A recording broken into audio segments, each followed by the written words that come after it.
नमस्कार दोस्तों, स्वागत एक बार फिर से आपका सक्सेस क्लासेस में। जैसा कि आपको पता है, हम लोग जो कि बुक के थ्रू जो कि एस पांडे की जो पुस्तक है उसी के थ्रू जो कि समाजशास्त्र का अध्ययन कर रहा है। पिछली क्लास हमने जो कि आपका ये अभी चैप्टर 2 चल रहा है, ठीक है। चैप्टर 2 का जो पहला पार्ट हमने जो कि पिछली क्लास में देखा है।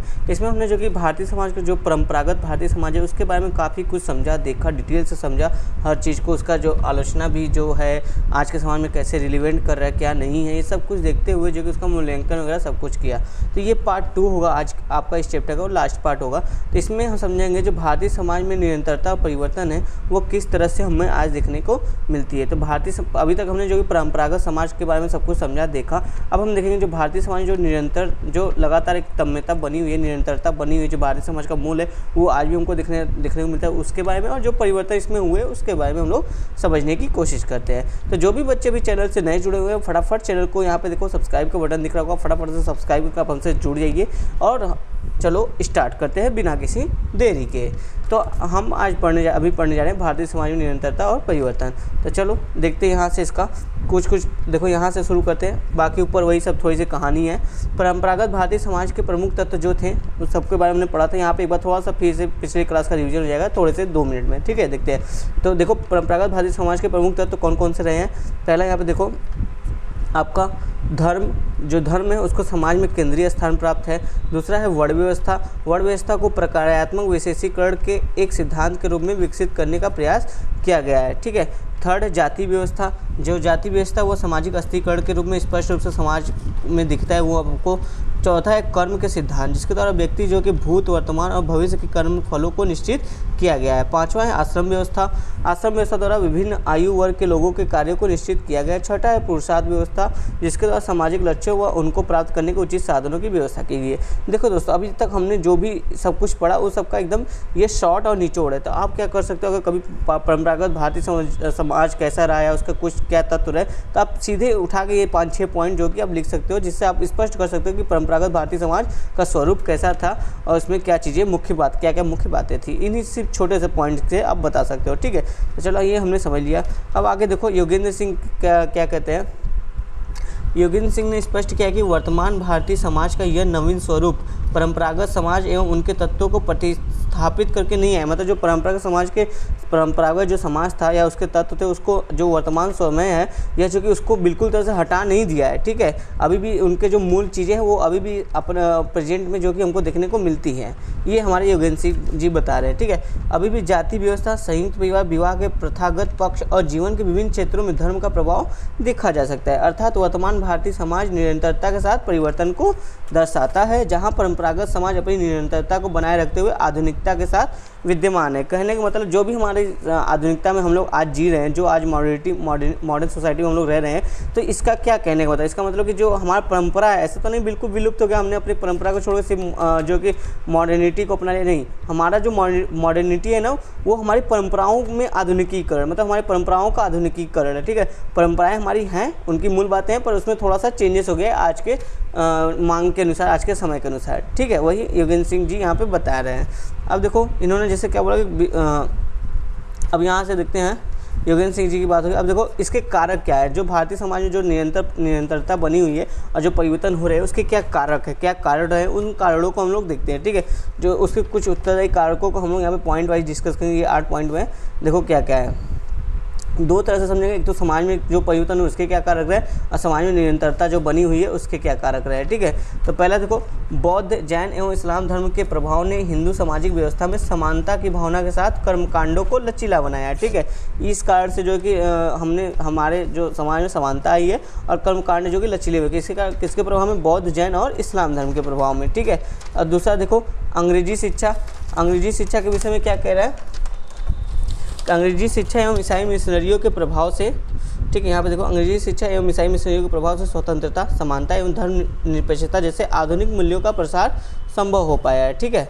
अब फिर आगे नेक्स्ट पॉइंट में हमसे क्या कह रहा है, थर्ड पॉइंट जो हमारा है, थोड़ा सा जूम कर देते हैं। हाँ, धर्मनिरपेक्षता की विचारधारा ने रोजमर्रा के जीवन में धर्म के प्रभाव को कम किया है, ठीक है। जो धर्मनिरपेक्षता मूल्य है एक, इसके प्रभाव में क्या हुआ कि जो धर्म का जो प्रभाव रोज के जीवन काम में धर्म का प्रभाव अत्यधिक बढ़ गया था उसको कम किया है। फोर्थ पॉइंट करें आपसे, ब्रिटिश प्रशासनिक व्यवस्था द्वारा बनाए गए कानूनों ने विधि के समक्ष क्षमता व धर्म संहिताओं के प्रभाव को कम किया है। जी हाँ, बिल्कुल सही।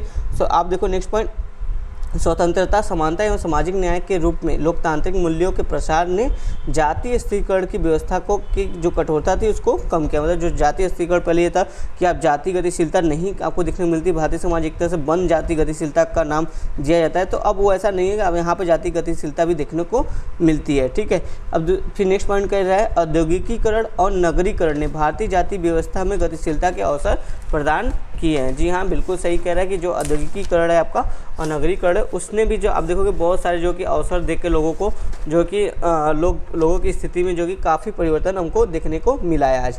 ठीक है, फिर देखो नेक्स्ट पॉइंट करें, भारतीय संविधान के समान अवसर की स्थापना कर सभी को विकास के समान अवसर प्रदान करके एक समतामूलक समाज की दिशा में परिवर्तित किया। मतलब उच्च नीच का भेदभाव की जो भावना है उसको दूर करने की कोशिश की है समान अवसर की जो स्थापना की गई संविधान हमारे उसके जरिए। ठीक है, नेक्स्ट पॉइंट देखो, नेक्स्ट जो आपका 8वां पॉइंट है, यातायात एवं संचार क्रांति द्वारा विभिन्न जातियों के बीच सामाजिक दूरी कम हुई है और भेदभाव एवं असमानता के तत्व कमजोर हुए हैं। उपरोक्त कारकों के अलावा कुछ ऐसे भी कारक रहे हैं जो सदैव भारतीय समाज में होने वाले परिवर्तनों को संशोधित किया है। देखो कौन कौन से कारक रहे हैं, जैसे अब देखो मतलब अभी हमने समझा कि परिवर्तन के क्या कारक रहे, मतलब कौन कौन चीज़ें थी, क्या क्या चीज़ें थी जो भारतीय समाज में परिवर्तन किया। आप समझेंगे कि भारतीय समाज में परिवर्तन के बावजूद ये जो निरंतरता बनी हुई है भारतीय परंपरा की, उसके क्या कारण थे, उसके कारण देखो यहाँ पे हमको देखने को अब हम पढ़ेंगे।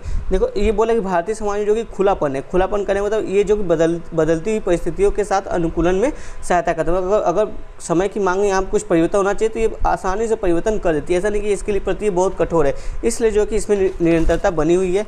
नेक्स्ट पॉइंट देखो आपसे कह रहा है कि जो आपका परंपरागत भारतीय समाज में निहित पर संस्कृति ग्रहण की भावना है कि ये पर संस्कृति ग्रहण और सात्विकरण की प्रवृत्ति, इसने जो कि भारतीय समाज में सदैव गतिशीलता को बनाए रखा। मतलब भारतीय समाज को स्थिर नहीं रखा, जड़ नहीं रखा, इसने भारतीय समाज में गतिशीलता को बनाए रखा। क्या एक जो भारतीय समाज का क्वालिटी है, गुण है, कह सकते हो आप, पर संस्कृति ग्रहण। पर संस्कृति ग्रहण करने का मतलब कहने का मतलब कि दूसरों की संस्कृति को ग्रहण करना। अगर उसकी कुछ अच्छी बात है तो हम उसको जरूर एब्जॉर्ब करते हैं, फिर चाहे वो किसी भी धर्म से संबंधित हो, हमको कोई दिक्कत नहीं, हम आसानी से उसको ग्रहण कर लेते हैं। ठीक है, और दूसरा है सात्विकरण, मतलब उसको अपनाने में हमको कोई झिझक नहीं होती है, आराम से उसको अपना लेते हैं और अपनाने के बाद जो कि उसको अपने व्यवहार में ढाल भी लेते हैं। ठीक है, तो इससे क्या होता है, हमारी सामाजिक गतिशीलता सदैव बनी रहती है। ठीक है, फिर कह रहे हैं भारतीय परंपरा में निहित सामंजस्य और अनुकूलन की क्षमता, इसने भी जो कि परिवर्तन को पोषित किया। देखो भारतीय समाज में देखो एक और तत्व विद्यमान था जो कि सामंजस्य और अनुकूलन, इसलिए देखो कितने सारे लोग भारत से आए, बाहर से आए, भारत पे आक्रमण किया और भारत में कुछ लोग रह गए, लेकिन भारत ने जो कि उनकी संस्कृति को भी अपना लिया, उन्होंने भी भारतीय संस्कृति को भी थोड़ा बहुत अपनाया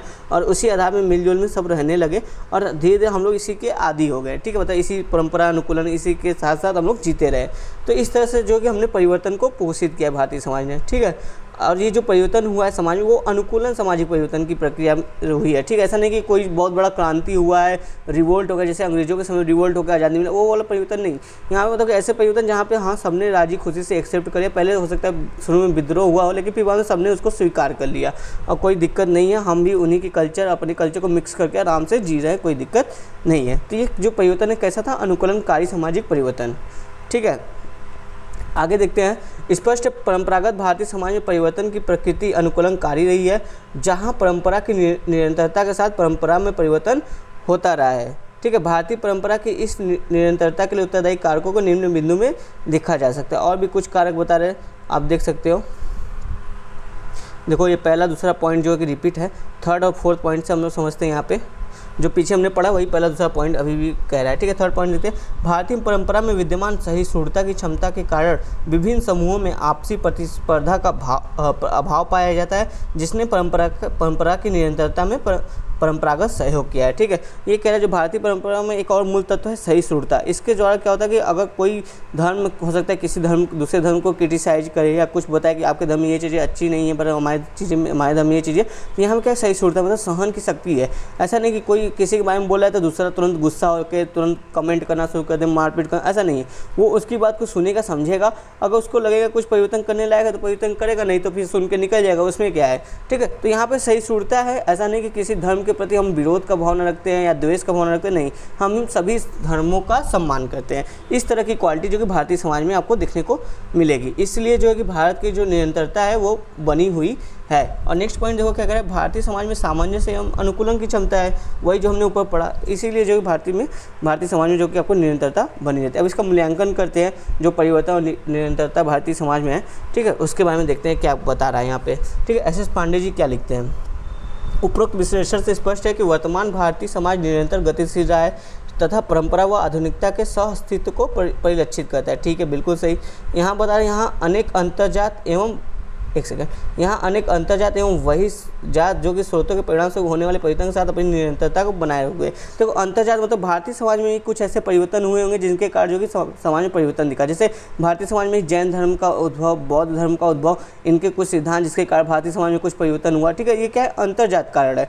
वही जात स्रोतों से कारण का मतलब क्या है, जैसे मान लो ब्रिटिश आए यहाँ इंडिया में, अपने कुछ पश्चिमी सभ्यता लेकर आए, वो उन्होंने अपनी सभ्यता के बारे में कुछ उसके प्रभाव में जो कि इंडिया को कुछ दिखाया, जैसे कि लोग डेमोक्रेसी यहाँ पे लाया, कानून व्यवस्था, न्याय व्यवस्था, इन सब चीज़ों की बात की। तो ये क्या है, वाह जनित स्रोत हो गए। ठीक है, तो यही इन्हीं दोनों के कारण जो कि भारतीय समाज में परिवर्तन आपको देखने को मिलता है। ठीक है, फिर यहाँ पे बता रहा है एक सेकेंड, फिर आपको देखो यहाँ पे बता रहे हैं, परंतु वैश्वीकरण एवं आधुनिकीकरण के वर्तमान दौर में परिवर्तन की गति इतनी तीव्र हो गई है कि परंपरा या निरंतरता के समक्ष गंभीर संकट भी महसूस किया जा रहा है। फिर भी योगेंद्र सिंह मानते हैं कि भारतीय समाज की विशिष्ट प्रकृति क्या है, नमनीयता, सात्विकरण, अनुकूलनशीलता और सहिष्णुता के आधार पर आशा की जाती है कि यह आगे भी नवीन परिवर्तनों के साथ साथ अनुकूलन बनाए रखा रहेगा। ठीक है, अनुकूलन करते हुए अपने अस्तित्व को बनाए रखेगी। ऐसा कुछ बातें कही जा रही है योगेंद्र सिंह जी के द्वारा। चलो अब यहाँ पे थोड़ा सा सबने कुछ न कुछ इस बारे में बात की है, तो इनके बारे में थोड़ा सा देख लेते हैं। ये थोड़ा इंपॉर्टेंट होता है। अगर आप ऐसे कुछ क्वेश्चन आते हैं परंपरागत भारतीय समाज में परिवर्तन या निरंतरता की बातें, तो इन सबको ऐसे कोट करके इनके बारे लिखोगे, इनके दो लाइन, तो काफ़ी अच्छा आपको नंबर मिलता है। ठीक है, तो इनको थोड़ा जानना जरूरी है। तो के.एम. पडिक्कर क्या बोलते हैं इस संबंध में, के.एम. पडिक्कर ने बोला है कि जाति एवं परिवार व्यवस्था में होने वाले अनुकूलनकारी परिवर्तन की प्रवृत्ति को स्वीकार किया इन्होंने, और जाति व्यवस्था के संदर्भ में कहा कि जाति व्यवस्था रबर के ऐसे तंबू के समान है जो सभी तरह के समाज को अपने अंदर संग्रहित कर लेता है। ठीक है, जाति व्यवस्था को एक रबड़ बुलाते हैं, मतलब ये इलास्टिक है, फ्लेक्सिबल है, ऐसा नहीं कि ये बहुत ज़्यादा रिजिड है या बहुत ज़्यादा जो कि सॉफ्ट है। ये क्या बोलता है, जो जाति व्यवस्था है सभी तरह के, ठीक है, सभी तरह के समाज को अपने अंदर समाहित कर सकता है। ठीक है, ऐसी इसकी क्षमता है, मतलब इसमें सभी समाज के लोग इसमें मिलजुल के रह सकते हैं। इस तरह की कुछ बातें यहाँ पे जो कि आपका के.एम. पडिक्कर जी बताते हैं। ठीक है, मतलब ये जाति व्यवस्था के सकारात्मक पक्ष की बात करते हैं। एस.सी. दुबे देखो क्या कहते हैं, एस.सी. दुबे कहते हैं, एस.सी. दुबे के अनुसार जो प्रदत्त परिस्थिति है, सोपान है, सोपान मतलब वही उच्च निम्न स्तर की जो बात है समाज में। ठीक है, प्रदत्त परिस्थिति, सोपान, कर्म कांडीयता, पवित्रता एवं अपवित्रता हिंदू सामाजिक संरचना के मूल तत्व रहे हैं। ये पहले बोलते हैं हिंदू सामाजिक संरचना के मूल तत्व कौन से है, प्रदत्त परिस्थिति, ठीक है, यानी जो जन्म से आपको परिस्थिति प्राप्त वो, सोपान, कर्म कांडीयता, पवित्रता और अपवित्रता, ये हिंदू सामाजिक संरचना क्या है, मूल तत्व है। इन तत्वों पर धार्मिक सुधार आंदोलन, धर्मनिरपेक्षीकरण एवं अन्य दूसरे कारकों के द्वारा प्रहार होता रहा है, फिर भी वे अपनी निरंतरता को बनाए हुए हैं। ठीक है, वर्तमान प्रहारों ने हिंदू सामाजिक संरचना में परिवर्तन लाया जिसने भारतीय परंपरा के समक्ष संकट या चुनौती को प्रस्तुत किया। देखो एस.सी. दुबे जी क्या बोलते हैं, ये मानते हैं जो वर्तमान परंपरा है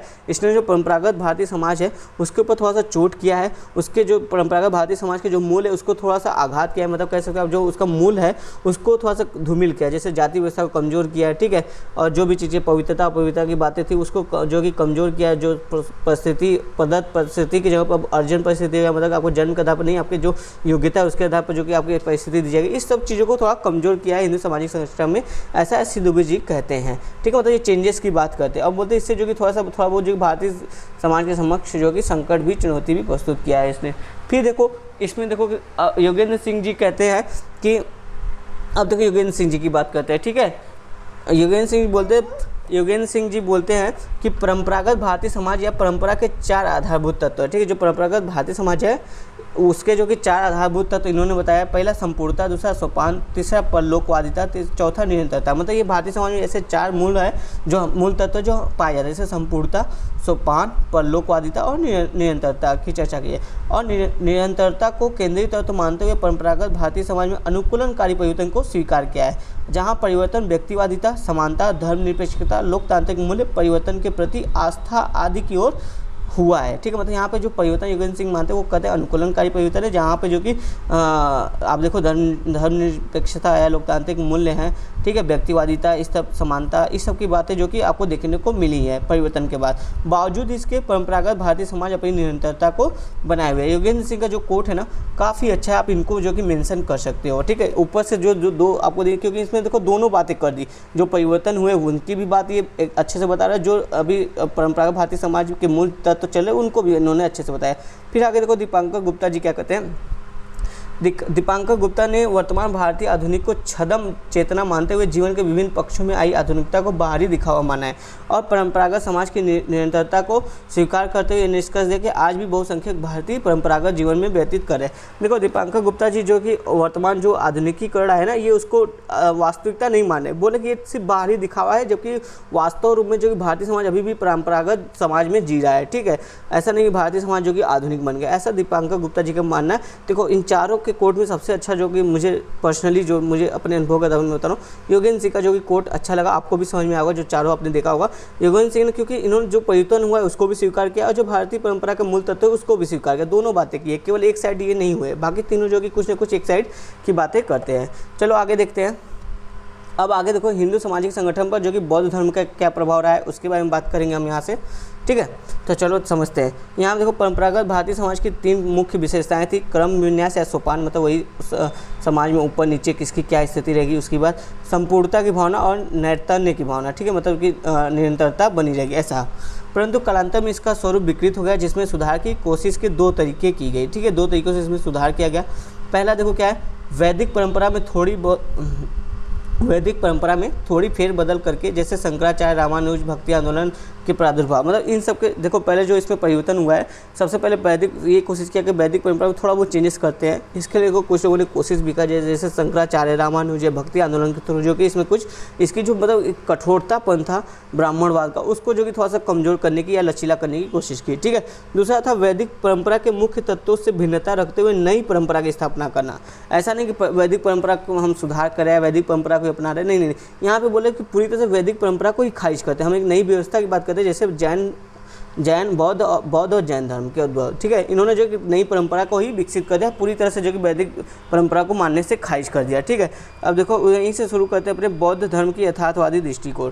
ठीक है, देखो बौद्ध धर्म था, उसका देखो जो मुख्य विशेषताएं क्या थी, वह जो कि तर्क, बुद्धि एवं अनुभव पर जोर देता था। ठीक है, वो बोलते थे कोई भी चीज़ आप करिए, कोई भी चीज़ सोचिए समझिए तो उसको तर्क पर कसिए, अपने बुद्धि का प्रयोग किए, अपने एक्सपीरियंस से जो कि उसकी बात को मानिए। ऐसा नहीं कि कोई कुछ भी आके कह दे रहा है और आप मान जा रहे हैं। ठीक है, मतलब ब्राह्मणवाद के एक तरह से विरोध करें।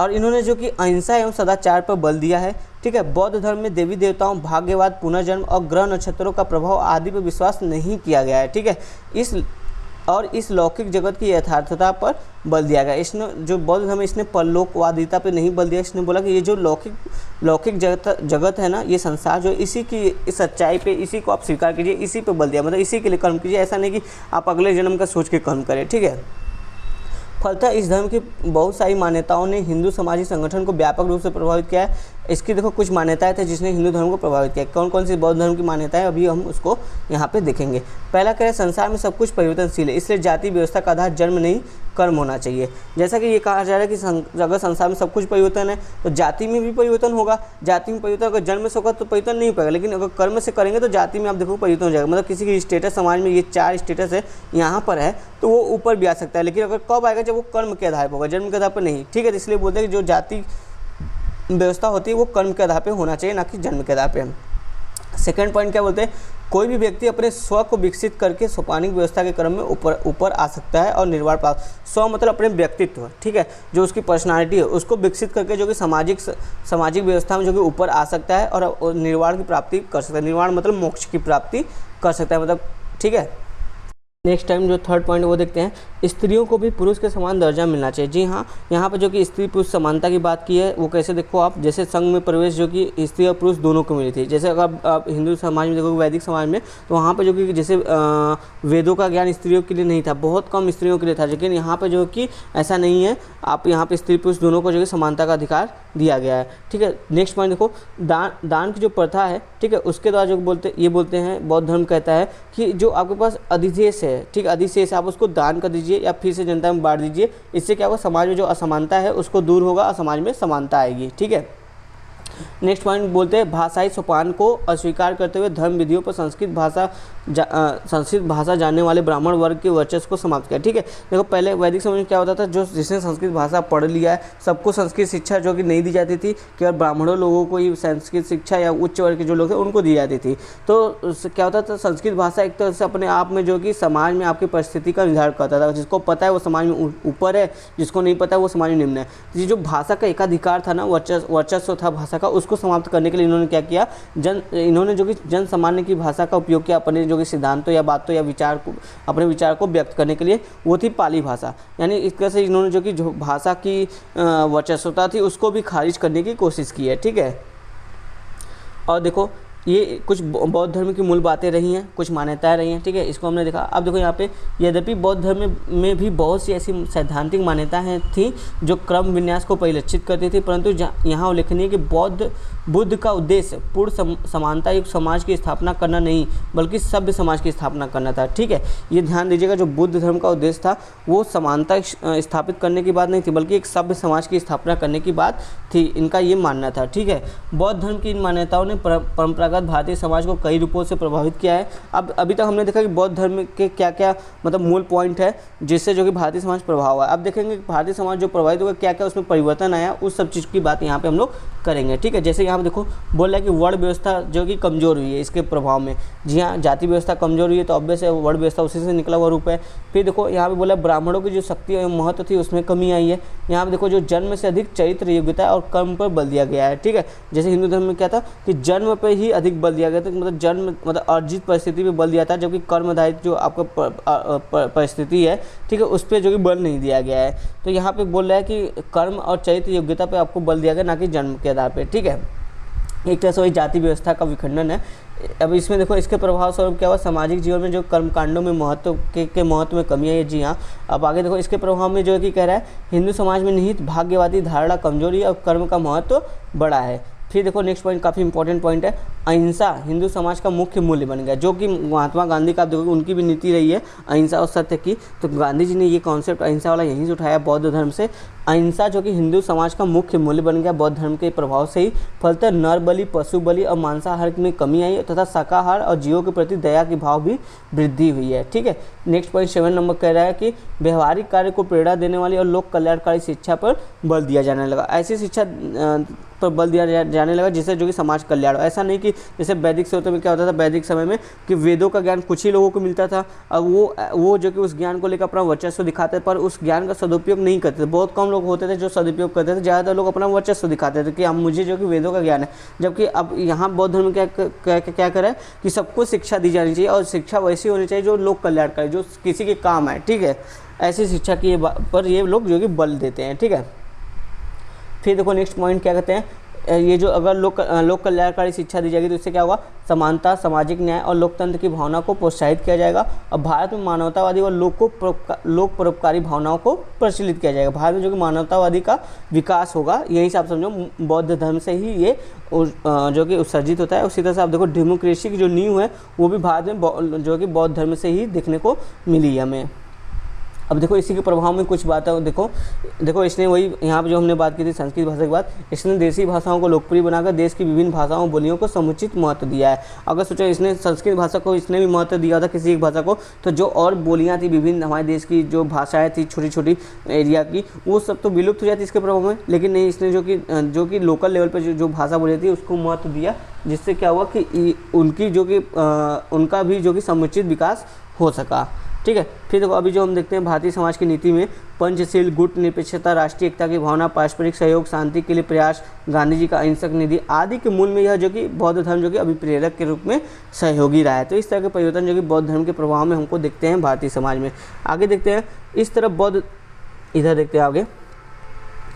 तरह बौद्ध धर्म ने परंपरागत हिंदू समाज की सोपानिक व्यवस्था को कमजोर किया और समता मूलक समाज को स्थापित किया, जिसके कारण वह प्रसिद्ध हुआ और आज तक व्यवहारिक मानवतावादियों को आकर्षित करता रहा। यद्यपि इस प्रक्रिया में बौद्ध धर्म भी हिंदू सामाजिक संगठन से प्रभावित है। देखो ऐसा नहीं कि बौद्ध धर्म ने सब कुछ जो कि हिंदू समाज के विरुद्ध किया, कुछ चीज़ें हिंदू समाज की भी थी जो बौद्ध धर्म में भी आपको देखने को मिलेगी। जैसे कर्म कर्म का सिद्धांत, ठीक है, पुनर्जन्म का सिद्धांत, मूर्ति पूजा, जैसे महायान, इसका जो एक सेक्ट है महायान, उसमें जो कि आप मूर्ति पूजा आपको देखने को मिलेगा, ठीक है। कुछ इस तरह की बातें जो कि यहाँ पे देखने को मिलती है। निष्कर्ष पे आप आते हैं फटाफट से। निष्कर्ष देखो ये कह रहा है, निष्कर्ष तो यह कहा जा सकता है कि बौद्ध धर्म एक वैचारिक आंदोलन के रूप में हिंदू सामाजिक संगठन के विभिन्न तत्वों को प्रभावित करते हुए स्वयं भी प्रभावित हुआ है और वर्तमान भारतीय समाज की प्रकृति के निर्धारण में महत्वपूर्ण रहा है। तो इस तरह से हमने जो कि बौद्ध धर्म के बारे में पढ़ा कि उसके क्या प्रमुख बातें थी और उन बातों ने कैसे भारतीय समाज को परिवर्तित किया है या उसमें कैसे परिवर्तन लाए हैं, ठीक है। अब देखते हैं हिंदू सामाजिक संगठन पर इस्लाम धर्म का प्रभाव। जो इस्लाम धर्म है उसका क्या प्रभाव भारतीय समाज पर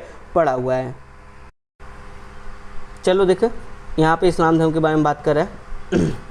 भारत में विभिन्न कालों में मुसलमानों के विभिन्न वंशों जैसे गुलाम वंश, खिलजी वंश, तुगलक वंश, सैयद वंश एवं लोधी वंश आदि 600 वर्षों तक शासन करते रहे, ठीक है। मुसलमानों से पूर्व भी जितने भी आक्रमणकारी यहाँ आए जैसे यवन, शक, हुड़, कुषाण, सिथियन, मंगोलियन आदि, वे सब भारतीय समाज में समाहित हो गए, ठीक है। मुसलमान से पूर्व जो भी ये लोग आए थे ये भारतीय समाज में समाहित हो गए, किंतु उस मुसलमानों का पृथक अस्तित्व बना रहा क्योंकि दोनों के धर्म, संस्कृति, देवी देवता, खान पान, जीवन दर्शन में काफ़ी अंतर था, ठीक है। इसी कारण जो कि मुसलमानों का एक पृथक अस्तित्व बना रहा लंबे समय तक, ठीक है। लंबे समय तक हिंदुओं और मुस्लिम संस्कृति के संपर्क के कारण कला, धर्म, साहित्य, परिवार, विवाह, संगीत और संस्कृति के कई क्षेत्रों में दोनों के बहुत आदान प्रदान देखने को मिले हैं और दोनों ही परंपराओं में संघर्ष, तनाव, व्यवस्थापन, समन्वय की प्रक्रिया काफ़ी लंबे समय से चल रही है। इसका कहने का मतलब जो इस्लाम धर्म आया इसके प्रभाव में जो कि आप देखो कि हमारी संस्कृति में देखो इसके प्रभाव में क्या हुआ, हमारी जो कला है, धर्म है, साहित्य है, परिवार व्यवस्था, विवाह व्यवस्था, संगीत है, संस्कृति है, उन दोनों के चाहे इस्लाम धर्म चाहे हिंदू धर्म, दोनों के धर्मों में जो कि काफ़ी ज़्यादा जो कि इसका प्रभाव दिखा है और दोनों के उन्होंने काफ़ी चीज़ों को आदान प्रदान किया हुआ है, ठीक है। फिर भी कई बार जो कि इसमें संघर्ष, तनाव और समन्वय की प्रक्रिया भी काफ़ी लंबे समय से हमको देखने को मिलती रही है। आगे देखो इस्लाम का भारतीय समाज पर प्रभाव मुख्यतः देखो क्या है, नगरों तक सीमित रहा। यहाँ पर जो भारतीय समाज में जो प्रभाव पड़ा वो नगरों तक ही रहा। इसका गाँव पर जो कि इस्लाम धर्म का प्रभाव बहुत ही कम रहा चूँकि मुसलमान बाहर से आए थे और वे संख्या में कम थे, किंतु उन्होंने यहाँ अनेक हिंदुओं को धर्म परिवर्तन करवाकर मुसलमान बनवाया, ठीक है। आगे देखो इस्लाम के भारतीय समाज पर अब आगे यहाँ पे देखते हैं कुछ वही सब इंट्रो यहाँ पे लिखा है। यहाँ पे आगे बात करते हैं इस्लाम के भारतीय समाज पर प्रभाव को निम्न बिंदुओं के अंतर्गत देखा जा सकता है। क्या क्या इस्लाम धर्म का प्रभाव हुआ उसको जो कि निम्न बिंदु के आधार पर हम जो कि भारतीय समाज पर देख सकते हैं। देखते हैं, चलिए देखते हैं। पहला पॉइंट देखते हैं जो प्रभाव रहा है इस्लाम धर्म का हिंदुओं पे, ठीक है। हिंदू धर्म पे जो इस्लाम का प्रभाव है उसको हम पहला पॉइंट देखते हैं। यहाँ से एक सेकंड। हाँ, हिंदुओं में एकेश्वरवाद एवं निर्गुण ब्रह्म की उपासना प्रारंभ हुई। भक्ति आंदोलन एवं समतावादी आदर्शों का जन्म हुआ। कबीर पंथ, दादू पंथ, अद्वैतवाद, सिख धर्म, ये सब चीज़ें जो कि इसके कुछ एग्जाम्पल के रूप में हमको देखने को मिलते हैं। जैसे देखो और रामानुज, वल्लभाचार्य, चैतन्य, रविदास, धार्मिक संप्रदाय का उदय हुआ। मतलब इस तरह से आप देखोगे इन सब के आधार पर जो कि धार्मिक संप्रदायों का उदय भी हुआ एक तरह से, ठीक है। यहाँ पर जो कि एकेश्वरवाद आई और निर्गुण ब्रह्म जैसे की जो कि उपासना की भी बात हमने जो कि यहीं से ली है, ठीक है। आगे देखो नेक्स्ट पॉइंट क्या कह रहा है, हिंदुओं में जाति कठोरता कम हुई तथा अस्पृश्यता और उच्च नीच का भेदभाव समाप्त होने लगा। जाति कठोरता के कारण निम्न जातियों में धर्म परिवर्तन कर इस्लाम को ग्रहण किया गया। भारतीय समाज में दास प्रथा, बेगारी प्रथा में प्रचलन में वृद्धि हुई, ठीक है। इसके प्रभाव में क्या हुआ, एक तो जाति प्रथा कमजोर हुई, ठीक है। जाति प्रथा कमजोरी और जो निम्न जाति थी उनको जो कि इस्लाम में जो कि परिवर्तित किया गया, उन्होंने इस्लाम ग्रहण कर लिया, ठीक है, अपनी जाति से उबकर। फिर उसके बाद क्या हुआ, इन इस्लाम धर्म के प्रभाव में जो भारतीय समाज में जो दास प्रथा थी और बेगारी प्रथा थी उसका प्रचलन होने लगा, ठीक है। फिर और देखो नेक्स्ट पॉइंट क्या कह रहा है, हिंदुओं में ये देखो थर्ड वाला पॉइंट, हिंदुओं में मुस्लिम प्रभाव से पर्दा प्रथा का प्रचलन हुआ। बाल विवाह बढ़े, विधवा पुनर्विवाह समाप्त हो गए और सती प्रथा को महत्व दिया गया। बहुपत्नी प्रथा एवं दहेज प्रथा में भी वृद्धि हो गई। एक तरह से समझो जो आपका समाज की कुछ बुराइयाँ थी जैसे विधवा पुनर्विवाह को छोड़कर अब बाकी सब देखो वो सब चीज़ें बढ़ गई। जैसे बाल विवाह भी बढ़ गया, सती प्रथा भी बढ़ गया, दहेज प्रथा में वृद्धि हो गई, बहुपत्नी प्रथा आ गई। ये सब चीज़ें जो कि इन सब चीज़ों में आपको वृद्धि देखने को मिलेगी, ठीक है। देखो भारतीय संस्कृति पर भी इसका व्यापक प्रभाव रहा। क्या क्या संस्कृति पर काफ़ी ज़्यादा प्रभाव रहा। जैसे देखो मुस्लिम वेशभूषा के बारे में देखें, जैसे चूड़ीदार पजामा, अचकन एवं शेरवानी का प्रचलन शुरू हुआ। भोजन में मांसाहारी प्रवृत्ति बढ़ी और आज कलाकंद, बर्फी, गुलाब जामुन, बालूशाही, हलवा, इमरती, जलेबी मुसलमानों की ही देन है। आप और हम इतना जलेबी खाते हैं आज तक पता ही नहीं था, ठीक है। गुलाब जामुन भी देखो, बर्फी भी देखो और इमरती, ये सब किसकी देन है, मुस्लिम जो सभ्यता थी, संस्कृति थी, उसी की ही देन है, ठीक है। और देखो भाषा का स्तर देखोगे तो उर्दू एवं खड़ी बोली का प्रादुर्भाव संभव हो गया। ठीक है, स्थापत्य कला के क्षेत्र में देखोगे तो हिंदुओं ने मुसलमानों से गुंबद, ऊंची मीनारें, मेहराब, तहखाने बनाना सीख लिया। ठीक है, मुसलमानों ने अनेक हिंदू मंदिरों को तोड़कर उनमें हेराफेरी करके उन्हें मस्जिद के रूप में बदल दिया। चित्रकला के क्षेत्र में भी देखोगे आप तो मनुष्यों, पशुओं, पुष्पों एवं पक्षियों के सजीव चित्र बनाना तथा विभिन्न रूपहले रंगों को भरना मुस्लिम संस्कृति की ही देन है। ठीक है, इस तरह की बात करते हैं, जो जैसे चित्रों में विभिन्न रंग भरना, इस सब की चीज़ें जो कि मुस्लिम संस्कृति से ही आपको देखने को मिलती है। तुर्की व ईरान की प्यूराइट चित्रकारी मुसलमान ही भारत में लाए थे। ठीक है, जो प्यूराइट चित्रकारी थी उसको कौन लाया था, आप गूगल कीजिएगा, आपको देखने में मिलेगा। इस तरह की चित्रकारी जो कि तुर्की व ईरान से जो कि कौन भारत में लाए थे, मुसलमान ही लेकर आए थे।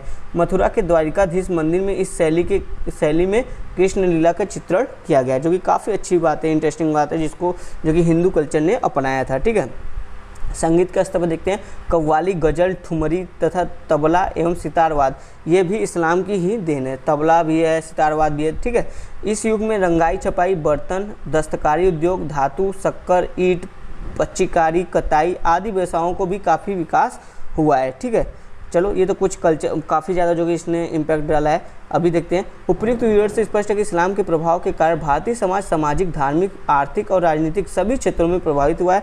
बिल्कुल सही, यह प्रभाव ब्रिटिश काल तक बना रहा है। साथ ही केवल हिंदुओं ने ही इस्लाम से ग्रहण नहीं किया, वरन मुसलमानों ने भी हिंदू संस्कृति के अनेक तत्वों को ग्रहण किया। जैसे देखो यहाँ पे मुसलमानों में क्रूरता कम हुई, उनमें भक्ति, श्रद्धा, सहृदयता और दयालुता की प्रवृत्ति पैदा हुई। उन्होंने भी हिंदुओं के खान पान, जाति प्रथा, उत्सवों एवं अंधविश्वासों को ग्रहण किया। इस प्रकार दोनों संस्कृतियों के संपर्क में से एक नवीन संस्कृति हिंदू मुस्लिम संस्कृति का जन्म हुआ। तो इस तरह से कुछ हमने अभी देखा कि मुस्लिम समाज का भारतीय समाज पे क्या प्रभाव रहा है, मुस्लिम संस्कृति जो थी उसका क्या भारतीय समाज पे प्रभाव रहा है। ठीक है, मतलब एक तरह से कर लो, दोनों का मिला जुला प्रभाव रहा है। उसका प्रभाव भी कुछ इस पर पड़ा, कुछ मुस्लिम समाज का प्रभाव भी हिंदू धर्म पर पड़ा, इस तरह की बातें थी। अब देखो हिंदू सामाजिक संगठन पर पश्चिमी सभ्यता के जो प्रभाव थी उसका क्या क्या प्रभाव रहा है उसको हम यहाँ पे देखेंगे।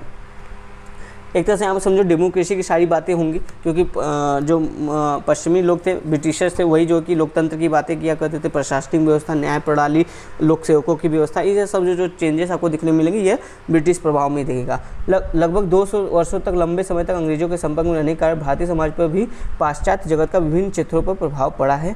ठीक है, ईसाई धर्म का प्रचार किया गया। ईसाई धर्म में उपस्थित समानता के मूल्य के कारण जाति सम्मान के निम्न क्रम की जातियों एवं जनजातियों के काफ़ी लोगों का धर्मांतरण कर उन्हें ईसाई बनाया गया। ठीक है, के.एम. पडिक्कर का मत है कि ब्रिटिश शासन की सबसे महत्वपूर्ण देन भारत का एकीकरण था। इसने मतलब जो छोटे छोटे भारत रियासतें थी ना, देखो आप 1947 के समय में 572 रियासतें थी भारत की पूरी। ठीक है, तो इसने क्या किया, एक तरह से इसने जो कि भारत में जो कि राष्ट्रवाद का उदय करके सबको एकीकरण किया है। ठीक है, ये आपका के.एम. पडिक्कर जी बोलते हैं, काफ़ी इंपॉर्टेंट लाइन है, आप नोट डाउन कर सकते हो। यह एकीकरण भारत की भलाई के लिए नहीं वरन ब्रिटिश राज्य को कायम करने, उन्होंने जो ब्रिटिशर्स ने एकीकरण किया था वो अपनी भलाई के लिए किया था, लेकिन ये थोड़ा सा उल्टा पड़ गया, मतलब उनकी भलाई भी हुई लेकिन साथ में भारत में जो कि राष्ट्रवाद का भी इसी एकीकरण का जो कि राष्ट्रवाद का भी उदय हो गया था, वरन ब्रिटिश राज्य को कायम करने और उसे सुचारू रूप से चलाने के लिए किया गया था। इसके लिए उन्होंने देश के विभिन्न भागों को सड़कों एवं रेल तथा यातायात एवं संचार के साधनों से जोड़ा। सारे देश में समान कानूनों एवं न्यायपालिका की व्यवस्था की। उत्पादन के क्षेत्र में बड़े बड़े कारखाने स्थापित किए। पश्चिमी समाज के प्रभाव एवं आधुनिकता के शिक्षा के प्रचलन के कारण भारतीय समाज में भी तार्किकता, समानता और जो आपका स्वतंत्रता, ये जो मूल्य हैं ये सब भी आपको भारतीय समाज में देखने को मिले हैं। ठीक है, यहीं पे थे हम लोग। स्वतंत्रता और भाईचारे की भावना, लोकतांत्रिक मूल्य, विज्ञानवाद, प्रौद्योगिकी, विश्व दृष्टि, मानवतावाद का विकास हुआ तथा प्रदत्त व जातीय आधारों के स्थान पर अर्जित आधारों पर बल मिला है। देखो यहाँ पे क्या बोला है, ये सब पॉइंट है, ये सब पॉइंट जो कि हमने कहाँ से लिया, जैसे वही शिक्षा का प्रचलन के कारण जो भाईचारा, स्वतंत्रता, समानता, लोकतांत्रिकवाद, विज्ञानवाद, प्रौद्योगिकी, विश्व मानवता, इस सब की बात जो है हमने जो ब्रिटिशर से ली है। और इसमें देखो क्या कह रहा है कि इन सब के आधार पर क्या हुआ, जो जाति आधार पर जो हम लोग का स्थान सामान्य परिस्थिति निर्धारण होता था उसमें उसको कमजोर करते हुए जो कि अर्जित आधार पर, जो आपकी योग्यता है, जो आपकी क्षमता है, उसके आधार पर जो कि आपको सामान्य परिस्थिति मिलने लगा। ठीक है, इस पर इन्होंने जो कि बल दिया है। अब आगे देखो, अंग्रेजी शासन के परिणाम से भारतीय समाज और संस्कृति में होने वाले परिवर्तनों के लिए भारत के समाजशास्त्री एम.एन. श्रीनिवास ने पश्चिमीकरण की अवधारणा का प्रयोग किया है। देखो, अंग्रेजी शासन के परिणाम से जो भारत में परिवर्तन हुआ उसको एम.एन. श्रीनिवास ने क्या नाम दिया? पश्चिमीकरण की अवधारणा दी है। ठीक है, इसके अंतर्गत उन्होंने कुछ बातें की, जैसे देखो, अंग्रेजों ने भारत को मानवतावादी मूल्य प्रदान किए। मानवतावाद का अर्थ है किसी धर्म, जाति, लिंग, आयु, आर्थिक स्थिति को ध्यान में रखे बिना सभी लोगों के लिए जो कि एक समान भाव रखना या रुचि रखना। ठीक है, समतावाद और लौकिकीकरण मानवतावाद के अंग है। ठीक है, ये देख लो, मानवतावाद के अंग कौन कौन से हैं? समतावाद और लौकिकीकरण। सेकंड कह रहा है, अंग्रेजों के प्रभाव के कारण जाति नियम कमजोर हुए, छुआछूत में कमी हुई, जातियों में वंशानुगत व्यवसाय समाप्त होने लगे, जाति पंचायतें जो कि आप देखोगे शिथिल हो गई। ठीक है, अंतर्जातीय विवाह होने लगे और जजमानी प्रथा भी कमजोर हो गई। ब्रिटिश काल में आप देखोगे, नेक्स्ट पॉइंट क्या बता रहा है, ब्रिटिश काल में स्त्री पुरुषों की समानता पर जोर दिया गया। स्त्रियां शिक्षा ग्रहण कर सार्वजनिक जीवन में भाग लेने लगी। उन्होंने राष्ट्रीय आंदोलन में भी भाग लिया और घर की चार दीवारी से निकलकर विस्तृत जगत से परिचित हुई। ये तो स्त्रियों की बात हो गई। पारिवारिक स्तर पर देखते क्या बदलाव हुआ ब्रिटिश के प्रभाव में। ब्रिटिश काल में संयुक्त परिवार का विघटन होने लगा तथा छोटे छोटे परिवार की ओर रुझान बढ़ा। क्यों? क्योंकि औद्योगिकीकरण के कारण नगरीकरण हुआ, जिसके कारण जो परिवार छोटे छोटे परिवार में विखंडित होने लगे। परिवार में व्यक्तिगतता एवं स्वतंत्रता बढ़ी तथा कर्ता का नियंत्रण शिथिल हो गया। मतलब जो घर में एक बुजुर्ग होता था जिसकी आवाज़ बुलंद होती थी, उसका जो घर पे पकड़ था वो कमजोर होने लगा और व्यक्तिवादिता जो कि बढ़ने लगी। ठीक है, नेक्स्ट पॉइंट देखो, ब्रिटिश काल में बाल विवाह कम हुए एवं विलंब से विवाह होने लगे, देर से विवाह होने लगे, जो कि बहुत अच्छी बात थी।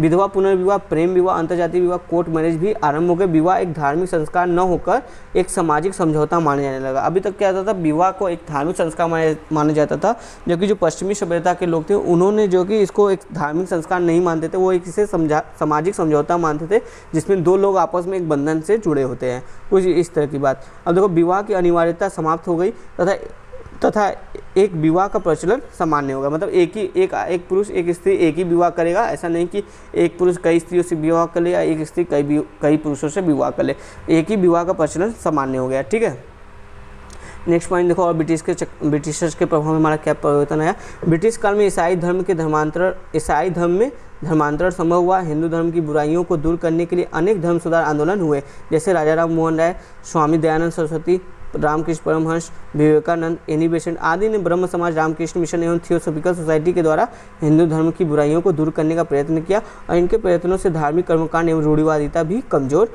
हुए हैं। ठीक है, बिल्कुल काफ़ी अच्छी बातें थी यहाँ पे, अच्छे पॉइंट है, आप देखते जाओ। भारत में जो कि अंग्रेजी शिक्षा का प्रारंभ 1835 में लॉर्ड मैकाले द्वारा किया गया था, जिसका उद्देश्य अंग्रेजों के राजकाज के सहयोग देने के लिए बाबू वर्ग तैयार करना था। ठीक है, किंतु इसके अप्रत्यक्ष प्रभाव भी पड़े, जैसे भारत में चिकित्सा, तकनीकी, विज्ञान एवं सामान्य शिक्षा भी प्रदान की जाने लगी। भारतीय लेखकों ने लेखन में पश्चिमी शैली का प्रयोग किया। ठीक है, पश्चिमी विद्वानों व साहित्यकारों की रचनाओं का भारतीय भाषाओं में अनुवाद किया गया। छायावाद, रहस्यवाद, यथार्थवाद, अस्तित्ववाद, रूमानी विचारधारा का उदय हिंदी साहित्य में भी हुआ। ये देखो, हिंदी साहित्य में जो छायावाद है, रहस्यवाद है, ये सब यथार्थवाद है, ये सब कहाँ से आया? ये आपका पश्चिमी सभ्यता का ही देन है। ठीक है, इस तरह से जो कि हमने काफ़ी चीज़ें देख ली हैं। अभी कुछ चीज़ें और हैं, देखते हैं। ये चैप्टर आपका समाप्त होने वाला है, थोड़ा सा बचा है, थोड़ा सा और पेशेंस रख के देख लीजिए, काफ़ी लंबा वीडियो हो गया। ठीक है, अंग्रेजों ने भारत के प्रमुख नगरों में भवन निर्माण का कार्य कराया, जिसमें रोमन, गॉथिक और विक्टोरिया युग का स्थापत्य कला का मिश्रण देखा गया। देखो, जो हमने रोमन, गॉथिक और विक्टोरिया आर्ट लिया है, वो जो कि ब्रिटिशर्स के प्रभाव में ही हमारे देश में जो कि इन आर्ट का प्रयोग किया गया है। कई फिल्मी निर्देशक जो डायरेक्टर थे पश्चिमी शैली के संगीतों एवं नृत्यों से प्रभावित हुए एवं भारतीय फिल्मों में भी उनका काफ़ी प्रयोग किया। देखो, एक तरह से ये तो कि भारतीय फिल्म स्तर तक जो कि इसने काफ़ी प्रभावित किया है। ठीक है, अपनी जो संस्कृति, पश्चिमी संस्कृति, उसके जरिए। फिर देखो नेक्स्ट पॉइंट, अंग्रेजों से पूर्व भारत में अर्थव्यवस्था कृषि पर आधारित ग्रामीण अर्थव्यवस्था थी। अंग्रेजों ने भारत में बड़े बड़े कारखाने स्थापित किए, जिससे मशीनों की सहायता से उत्पादन किया जाने लगा और भारत में औद्योगिकीकरण की नींव रखी। ठीक है, औद्योगिकीकरण की नींव रखी अंग्रेजों ने, और औद्योगिकीकरण ने नगरीकरण को जन्म दिया तथा यातायात एवं संचार के साधनों का विकास हुआ। और औद्योगिकीकरण के कारण भारत के अंतर्राष्ट्रीय व्यापार में वृद्धि हुई। मतलब भारत का व्यापार सिर्फ भारत तक नहीं रह गया, काफ़ी मतलब थोड़े बहुत जो अगल बगल देश से पड़ोसी देश होते थे उनसे भी दूर अब जो कि यूरोप तक पहुंचने लगे, साउथ अफ्रीका तक होने लगे, साउथ अमेरिका तक होने लगे। भारत का व्यापार जो कि अंतर्राष्ट्रीय हो गया था। ठीक है, बैंकिंग व्यवस्था भी अंग्रेजी राज की ही देन है, बहुत अच्छी बात है। इस तरह स्पष्ट है कि पश्चिमीकरण के प्रभाव में भारतीय समाज एवं संस्कृति में अनेक परिवर्तन संभव है और भारतीय समाज के परंपरात्मक स्वरूप में बदलाव आया। स्वतंत्रता के बाद, विशेष रूप से आर्थिक सुधार के बाद, पश्चिमीकरण की गति और तीव्र हुई। जब स्वतंत्रता हुआ है, ठीक है, और जो आर्थिक सुधार सुधार हुए, उसके बाद जो कि हमारे देश में जो पश्चिमी कड़ की गति और भी तीव्र दिखने को मिली है। ये चैप्टर आपका यहीं पे समाप्त होता है। लेकिन आप दोस्तों ध्यान दीजिएगा, पेपर 2 में इस चैप्टर से एक क्वेश्चन आपको हमेशा मिलेगा, चाहे वो शॉर्ट में मिले चाहे लॉन्ग में मिले, क्योंकि ये देखो भारतीय समाज में परिवर्तन की बात कर रहा है, ठीक है, कैसे भारतीय समाज में परिवर्तन हुए, कैसे परंपराओं में परिवर्तन हुआ, कैसे ब्रिटिशर्स का प्रभाव पड़ा, कैसे अन्य धर्म जैन बौद्ध और इस्लाम धर्म का प्रभाव पड़ा, इन सब की बात जो कि इस चैप्टर में की गई है। तो ध्यान रखना, इस चैप्टर काफ़ी इंपॉर्टेंट हो जाता है। आप इसका जो कि नोट्स आप शॉर्ट में बना लेना, ये जो कि आपको काफ़ी हेल्प करेगा। आपको निश्चित तौर पर एग्जाम में 10 या 20 नंबर दे सकते हैं, जैसा क्वेश्चन आया होगा। चलो मिलते हैं कल एक नए चैप्टर के साथ, तब तक के लिए धन्यवाद दोस्तों। और जो भी दोस्त जो कि चैनल से नहीं जुड़े, चैनल को फटाफट से सब्सक्राइब करके जुड़ जाए।